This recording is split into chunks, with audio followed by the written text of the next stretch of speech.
Let's install some inside-mounted shutters. Before getting started, make sure you have the tools that you need. For an inside-mounted shutter, you'll need a cordless drill, Phillips head screwdriver bit, and a Stanley knife. Find an open space on the floor where you can unpack and assemble your shutters, ideally in front of the window you're installing to.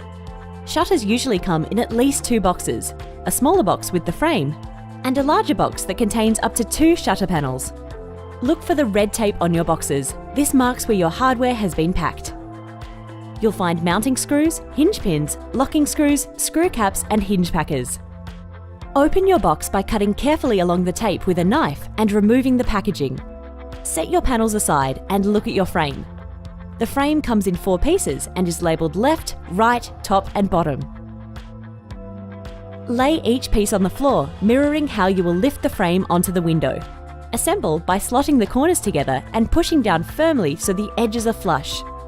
If you're using a Z-frame with a sill, your bottom frame needs to be screwed on. Depending on the design of your shutters, you may need to install a T-post. The top and bottom of your T-post will be labelled, in this case B for bottom. Take care to screw into the existing holes. Once you've assembled the outside of your frame, place it in position. Lift the finished frame into the window. You need to temporarily fix it into place. Use the pre-drilled mounting holes to screw in the top of the frame. Frames can be heavy and the top left and right screws support the corners. Don't completely tighten these screws yet. With your frame mounted, time to put in your shutters. Your shutters come with hinges already attached. You'll find the matching half of the hinge attached to the frame. Work left to right and lift your panels into place. Drop in the hinge pins to lock your shutters in place. Look at your shutters. Before screwing in the rest of your frame, adjust left and right so that your panels line up. Pro tip: your panels are rigid, but your frame is not until it is fixed in place. You can flex your frame slightly to get your shutters to sit perfectly square.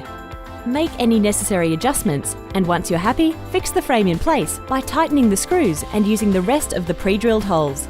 The perfect shutter may sometimes require some fine-tuning. To move a panel slightly up or down, loosen the hinge screws.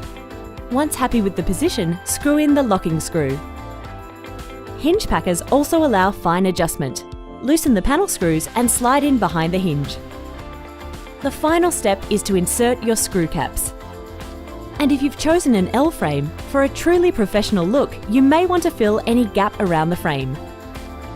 Congratulations! Your shutters are installed and ready to use. If you're having any difficulties installing your shutters, you'll find helpful guides and lots more help on our website. However, don't hesitate to get in touch if there's anything we can help with. The Shutters Department. Shutters made easy.